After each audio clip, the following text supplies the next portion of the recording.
Welcome to Subramani. One big question which many young children, even people who are in their 20s and 30s, ask is how to fund our business. And I'm very old-fashioned at that. So, and I've never done business, so I'm pretty ineligible to talk about it. But still, does not stop me from talking. I have never done any business. I've been in the profession of stockbroking, maybe wealth management, any of those things, or training, teaching, but these are professions. This is not something which requires a lot of capital. I have not hired too many people. I've had an office, yes, but that was on rent. I bought an office, that was outright. So I have never actually taken money from somebody else who could come and tell me what I should do in my business.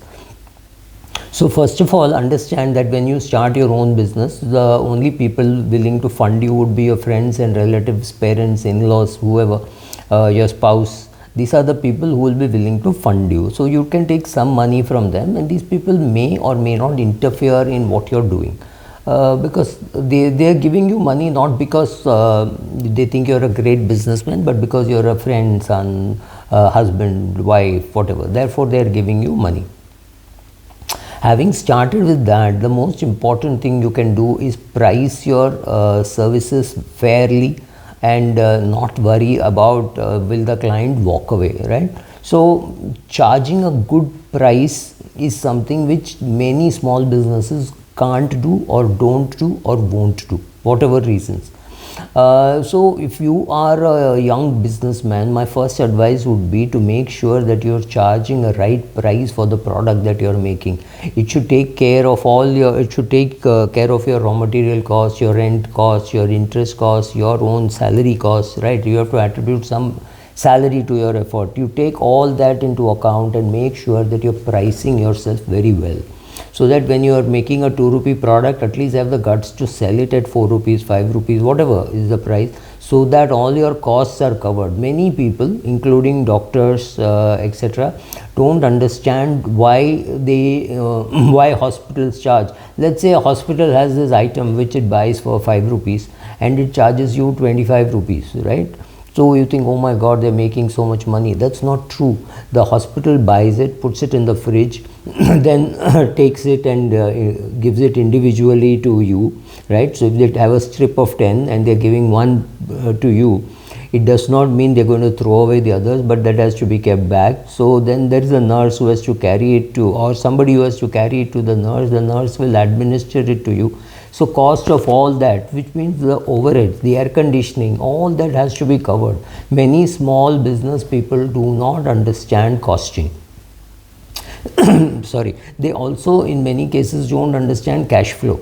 Cash flow is when you sell on the first of the month and you can't recover your money by the 30th of the month or by the 7th of the month or 10th of the month, depending on your business. Then there is no point in doing business, because then you have to consider the interest cost and say, no, in our business we can't collect for 90 days. Then those 90 days interest cost on your raw material and other overhead costs has to be considered. Even if you can't charge, that's fine, but you have to at least consider, because when you don't consider that, your cash flow goes for a toss. So understanding your costing, understanding your cash flow, and being able to price very well. You price a product at 125, then you find a new customer willing to pay 130, then all your customers should start paying 130, unless he's huge or she's huge, and therefore you don't mind doing it a lesser price, or is your first client, so you don't want to change the price. Any of those sentimental reasons are okay, but largely charging a high price or charging a price which covers all costs including margin is important. However, if you are a business which requires equipment and real estate, etc., you will have no choice but to borrow. Second is being frugal. As frugal as you are, you will save more and more money and you will have cash in your bank. If you start spending the way you think you're making money, you will get into a mess, right? You cannot afford to be extravagant till you really see the cash lying in your bank account for a long period of time. Otherwise, it could be temporary. You think you got money, suddenly some supplier comes and says this money is overdue, and you make the payment and you find you don't have money. So right, so managing your cash flow, managing your working capital is a very, very important skill, and of course managing your pricing. These few skills are extremely important for you to know how profitable you are and how well you are collecting the cash. And along with this, if you're frugal, largely a business can self-sustain. Of course, this is not true when you're running a big business. You want to set up an airport, you want to set up something else, even if you want to set up a clinic for an ophthalmologist or a dentist, it takes a lot of money, right? So in such cases, maybe you will have to borrow money. Yes, you go to a banker and the banker will give you 100 reasons why your business will fail, right? So it's important to get a contrarian view of your business. You are young, you're doing business, you're practicing as a doctor, you're sure that it's going to be a great success. But this banker, when he refuses to give you 20 lakhs to buy an equipment, it's a slap on you to see how well you can present yourself. It is easy to say, oh, the banker didn't do it. Yes, but see what you can do to convince the banker that he or she should fund you. Right, so you could go to a bank, you could go to friends and relatives once more, depending on how well off they are, or you could go to some friends and say, okay, I will give you equity, right? So you could do some equity dilution, but remember, equity dilution is the most expensive way of raising money. You could raise debt first, then you could repay, you could make sure that your clients pay you on time. You ignore clients who don't pay on time, right? So that's also very important. Make sure that your pricing is good.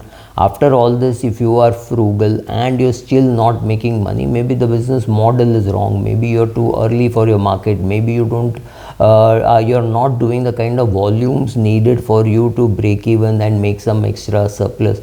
So have a look at your business very strongly. Just don't go and sell equity to a private equity person, because he or she may not be, may have some target to meet and say, oh, we have done so much, etc., etc. They may not understand your business the way you think they should. So be careful about all that. Be extremely careful about before taking money from a VC or a private equity guy. Thank you.